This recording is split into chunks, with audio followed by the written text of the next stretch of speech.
Hello hello hello.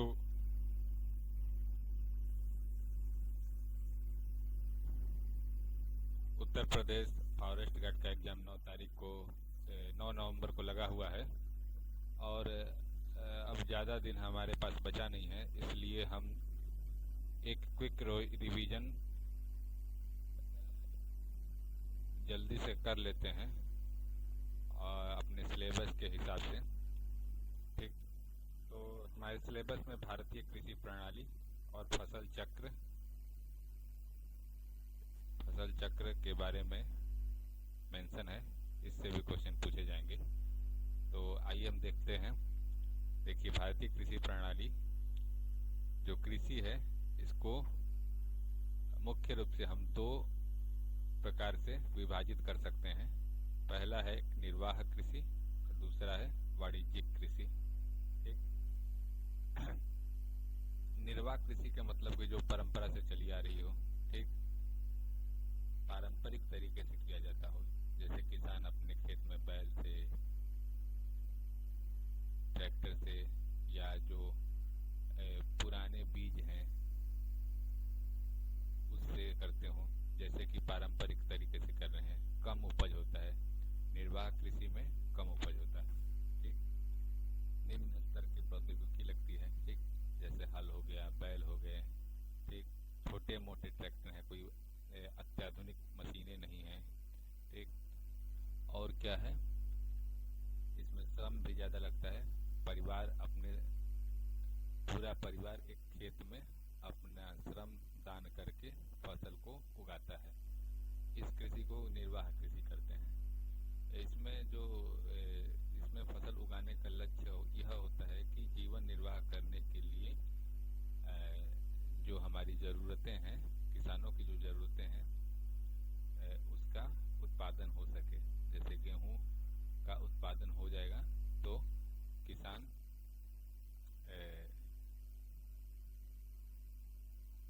आने वाले साल में इन्हें भोजन के रूप में उपयोग कर सकते हैं। कोई इनका पर्पज बेचने का नहीं होता है। ठीक। निर्वाह कृषि भी देखिए, दो टाइप से हम इसको बांट सकते हैं। एक गहन निर्वाह कृषि और दूसरा आदिम निर्वाह कृषि। ठीक। गहन निर्वाह कृषि मतलब कि परिवार अपना खेती बाड़ी कर रहा है। और एक आदिम होता है, मतलब कि बहुत ही आदिम जमाने का। ठीक। मतलब ये ऐसे कृषि होते हैं जो जिनकी न भूमि होती है, न यह एक स्थान से दूसरे स्थान पर जाकर यह कृषि कार्य करते हैं। इसमें भी दो टाइप के हैं, एक जलवासी पशुचारण और दूसरा है स्थानांतरित कृषि। जलवासी पशुचारण मतलब कि कुछ किसान हैं, उनके पास अपने जानवर हैं। ठीक। और यह जानवर लेकर एक जगह से दूसरी जगह चराने के लिए लेकर जाते रहते हैं। जैसे कि कहीं बारिश का सीजन है, वहाँ चारा उपलब्ध है, हरी घासें उपलब्ध है, तो वह उस स्थान को छोड़कर जहाँ हरा चारा उपलब्ध है वहाँ पर चले जाएंगे। ठीक। और दूसरा होता है स्थानांतरित कृषि, जिसे झूम कृषि भी कहते हैं हम। यह इम्पोर्टेंट है। ठीक। तो इसको हम देख लेते हैं। स्थानांतरित कृषि का मतलब ये होता है कि एक स्थान पर कृषि किए, कुछ सालों तक वहाँ कृषि किए, उसके बाद वह भूमि बंजर हो गई, अब खेती करने लायक नहीं है, तो किसान वह स्थान छोड़कर कोई दूसरे स्थान की तलाश में चला जाता है और वहाँ जाकर कृषि करता है। इसमें यह नॉर्थ ईस्ट में ज़्यादा देखा जाता था। जैसे कि जंगल को काटकर एक जगह से जंगल को साफ किया, वहाँ खेती की, 3-4 साल अच्छी फसल उगी। उसके बाद फसल उगना जब कम हो गया तो वह स्थान छोड़ देते थे और दूसरे स्थान जाकर दूसरे जगह कोई जंगल को साफ करके वहाँ पर खेती करते थे। ठीक। तब इसमें देखना है कि स्थानांतरित कृषि का हर स्टेट में अलग अलग नाम से बुलाया जाता है। जैसे नॉर्थ ईस्ट में से झूम कृषि कहा जाता है। ठीक। वहीं आप आपका मध्य प्रदेश और छत्तीसगढ़ में इसको डिप्पा, डहिया या वेबर के नाम से जाना जाता है। डिप्पा, डहिया, वेबर के नाम से। कहाँ पे? मध्य प्रदेश छत्तीसगढ़ में। उड़ीसा, उड़ीसा में इसको पामाडाबी, कुमान, ब्रीगा ऐसे नामों से जाना जाता है। राजस्थान में इसको वात्रा, वालतरे, ठीक। मेघालय में बोगमा, पश्चिमी घाट में कुमारू, कुमारी, झारखंड में करुआ, हिमालय में खिल, मणिपुर में पामलू। ये सब स्थानांतरित कृषि के अलग अलग नाम हैं, ठीक। तो हमारे लिए जो इम्पोर्टेंट है, जैसे नॉर्थ ईस्ट में झूम कृषि, मध्य प्रदेश और छत्तीसगढ़ भी हमारे लिए इम्पोर्टेंट है। तो मध्य प्रदेश में स्थानांतरित कृषि का क्या नाम है? डिप्पा, दहिया, वेबर, ठीक। ये हमारा आपका पश्चिमी घाट वाला भी इम्पोर्टेंट है। पश्चिमी घाट में क्या बोला जाता है? कुमारी। मणिपुर में पामलू, ठीक। राजस्थान में वात्रा, वालतरे, ठीक। ये बात आपको समझ में आ गई? तो ये इसको कंटेस्ट कर लीजिएगा, एग्जाम में यहाँ से क्वेश्चन आ सकते हैं। दूसरा है वाणिज्यिक कृषि, ठीक। वाणिज्यिक कृषि मतलब कि किसान खेती करता है व्यापार के लिए, ठीक। विस्तृत क्षेत्र में किया जाता है, ठीक। अधिक पूंजी लगाई जाती है इसमें और उच्च स्तरीय मशीनों का उपयोग किया जाता है, ठीक। अब इसमें कैसे, जैसे वाणिज्यिक अनाज उगाना है, ठीक। कोई कंपनी या कोई समूह एक बहुत बड़े भूभाग पर अनाज का उत्पादन अपने उपयोग के लिए, अपने उपभोग के लिए नहीं, बल्कि इसको बेचने के लिए उगा रहा है, ठीक। तो ऐसे कृषि को क्या बोलते हैं? वाणिज्यिक कृषि। मिश्रित कृषि, मिश्रित कृषि में फसल के साथ साथ पशुपालन भी किया जाता है, ठीक। बागानी या रोपड़ कृषि, बागवानी भी कहते हैं इसको, रोपड़ कृषि भी कहते हैं। जैसे चाय है, चाय का बागान होता है हमारे असम में या फिर साउथ में, कर्नाटक या केरल में भी। कहवा, कहवा कॉफ़ी को ही बोला जाता है। कॉफ़ी हमारे केरल में बहुत ज़्यादा उपयोग किया जाता है, कर्नाटक में बहुत ज़्यादा उगाया जाता है, और वहाँ बेंगलोर में कॉफ़ी बोर्ड भी है, ठीक। चाय बोर्ड कहाँ पे है? चाय बोर्ड कोलकाता में है। ये सब बातें याद रखिएगा, इससे भी क्वेश्चन बन सकते हैं। काजू, रबड़, केला, कपास, ये सब क्या है? बागानी फसल है, ठीक। तो देखिए कृषि के तो बहुत सारे टाइप हैं, उसमें हम आपको बताते रहेंगे, कंफ्यूज नहीं होना है। अब मान लीजिए सिंचित और वर्षा निर्भर बरानी कृषि, मतलब सिंचाई के हिसाब से कैसे कैसे कृषि होती है, ठीक। अब इसको दो टाइप में बात कर सकते हैं, एक सिंचित कृषि, एक वर्षा निर्भर कृषि, ठीक।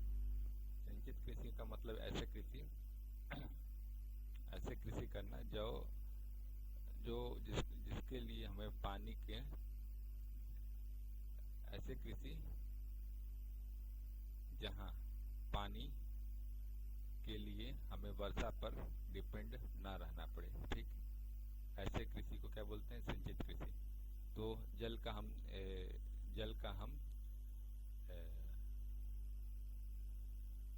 व्यवस्था कहाँ से करेंगे? तो इसमें बहुत सारी चीज़ें आती हैं, जैसे नहरें हो गई, नदी हो गए, ठीक, नलकूप हो गए। यहाँ से हम लोग जल लेकर खेती करते हैं, ठीक। और हमारे यूपी में आप लोग यूपी में पूछता भी है कि उत्तर प्रदेश में कौन सा माध्यम से ज़्यादा सिंचाई की जाती है, ठीक। तो वहाँ पे नलकूप हो जाएगा आंसर, क्योंकि हमारे उत्तर प्रदेश में 75% जो सिंचाई है नलकूपों द्वारा की जाती है। नलकूप का मतलब कि एक बोरिंग होता है, जमीन के अंदर पाइप डालकर हम ग्राउंड वाटर को निकालकर उससे खेती करते हैं, ठीक। तो 75 जो हमारे यूपी में जितनी भी सिंचाई होती है उसमें 75% हिस्सेदारी नलकूपों की है। नेक्स्ट 15% हिस्सेदारी किसकी है? नहरों की है। बाकी अन्य में आ जाते हैं। वर्षा निर्भर कृषि में भी आता है शुष्क कृषि और एक आर्द्र भूमि कृषि। शुष्क कृषि का मतलब कि ऐसा क्षेत्र जहाँ वर्षा कम होता है, जैसे राजस्थान के कुछ एरिया हो गया, ठीक, मध्य प्रदेश का साउथ का कुछ इलाके हो गए, ठीक, वहाँ पे ऐसे ऐसे फसल उगाए जाते हैं जिनके लिए पानी की जरूरत, जो पानी, जिनके ऐसे फसल उगाए जाते हैं जिसके लिए पानी की जरूरत कम हो, ठीक। और दूसरा है आर्द्र भूमि कृषि। ऐसे ऐसे स्थान जहाँ पर अच्छी खासी वर्षा होती हो वहाँ पर आर्द्र भूमि कृषि कहा जाता है, ठीक।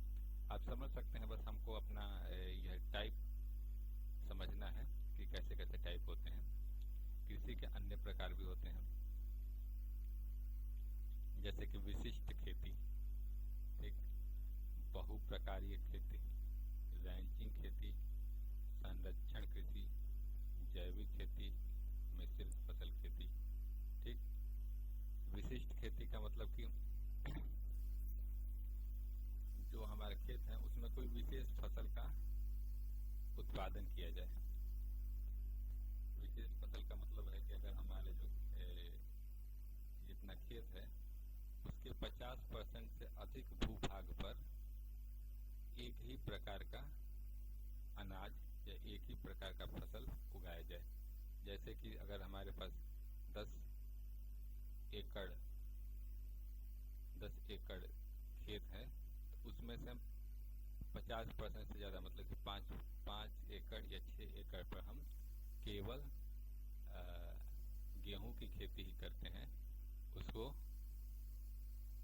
विशिष्ट खेती कहते हैं।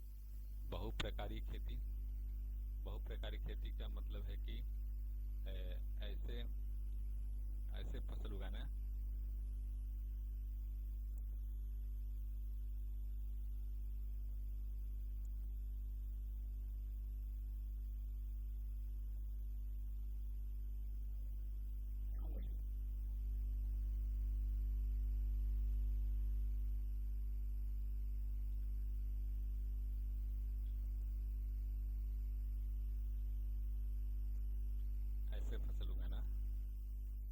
मतलब ऐसे खेती जहाँ पर बहुत सारे फसलों का उत्पादन हो, कोई भी एक विशेष फसल पे ही डिपेंड ना रहे, ठीक।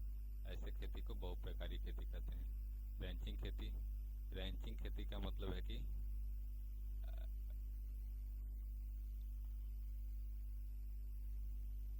खेती कर जो खेत है उसको अब बाकी छोड़ देना, मतलब 1 साल या 2 साल या उससे अधिक सालों के लिए अब उस पर खेती नहीं की जाएगी, ठीक। इससे क्या होता है कि जो मृदा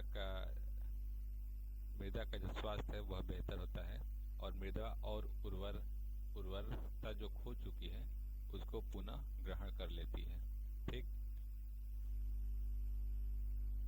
अब ये संरक्षण कृषि है। संरक्षण कृषि भी कई टाइप के होते हैं, जैसे न्यूनतम छेड़छाड़, जीरो टिलेज, ठीक। जीरो टिलेज आपको याद रखना है। जीरो टिलेज का मतलब है कि ऐसे खेती जिसको जोता ना जाए, ठीक, उसमें मृदा से छेड़छाड़ ना की जाए। ऐसे विधि से वहां पे खेती करेंगे कि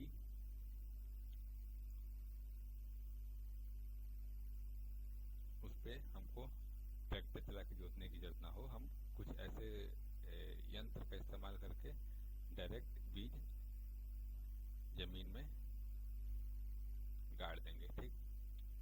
फसल अवशिष्ट, ठीक।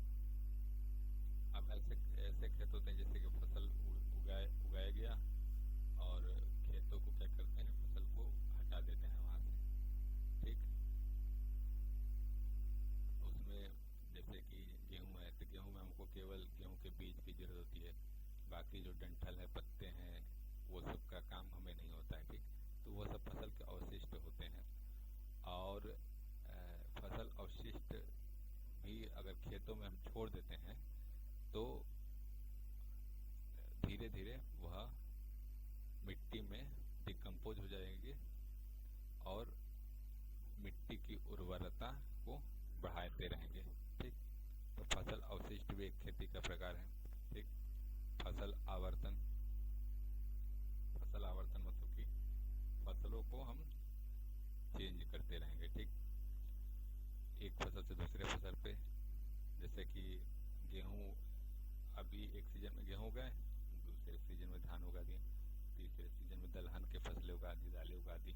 ठीक, फिर चौथे सीजन में कोई चावल सब्जी उब्जी उगा दिए। तो ऐसे फसलों को हम आवर्तन करते रहेंगे। ले कृषि भी एक टाइप होता है। देखिए तीसरा और कौन सा होता है, जैविक कृषि। जैविक कृषि भी इम्पोर्टेंट है। ठीक, जैविक खेती, जैविक खेती में मतलब कि हम जो फसल में उर्वरक का प्रयोग करते हैं, जो फसल में उर्वरकों का प्रयोग करते हैं वह रासायनिक उर्वरक ना होकर जैविक उर्वरक होता है।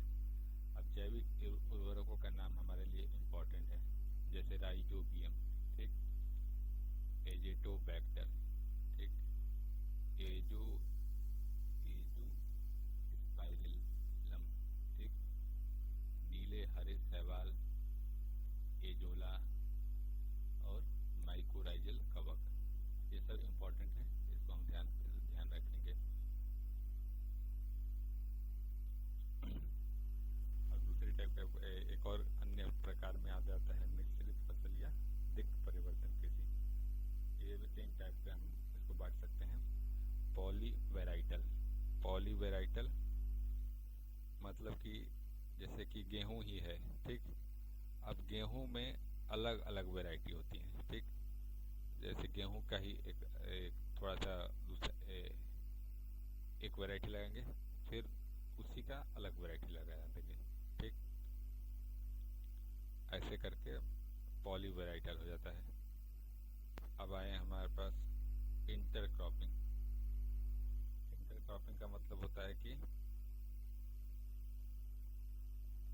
एक पॉलीकल्चर होता है। पॉलीकल्चर मतलब कि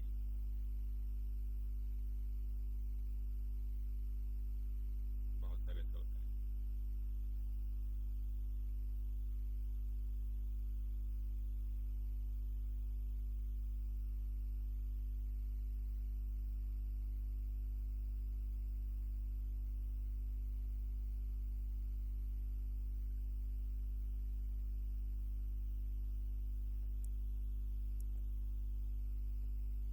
अब आते हैं फसलों के चक्रीकरण पे। चलिए इतना बहुत हो गया, अब अगले वीडियो में समझेंगे फसलों का चक्रीकरण। ठीक, देखिए ये बहुत इम्पोर्टेंट है। लास्ट समय में अगर आप इतना रिवीजन करके चले जाते हैं तो मैक्सिमम क्वेश्चन आप फंसा सकते हैं। और जो हम लोग इस अभी का ट्रेंड देख रहे हैं उसमें फैक्ट से ज़्यादा समझने पर है। जैसे क्वेश्चन कोई भी आएगा, वो मान लीजिए पढ़े भी नहीं हो, ठीक, लेकिन आपका एक समझ जो डेवलप हो चुका है, वह जो समझ आपको सही उत्तर, सही ऑप्शन चुनने में मदद कर सकता है। ठीक, तो पेपर हम अब ट्रेंड के हिसाब से चलेंगे और ज़्यादातर टॉपिक समझने में फोकस करेंगे, और जहाँ फैक्ट होगा उसको हम याद कर सकते हैं। जैसे कि ये वाला एक फैक्ट था, ये झूम कृषि के किस स्टेट में क्या नाम से बोलते हैं। तो ये सब फैक्ट आप याद कर लीजिएगा, बाकी अपना समझे रहिए। आप पेपर में बहुत अच्छा करके आ सकते हैं। ठीक, धन्यवाद। लास्ट में हम यही कहना चाहेंगे कि आप चैनल को सब्सक्राइब करिए, वीडियो को शेयर और लाइक करिए, ठीक, ताकि हमारा भी मोटिवेशन बना रहे और ऐसे ऐसे नए नए टॉपिक पे हम जल्दी से और वीडियो डालते रहें। धन्यवाद।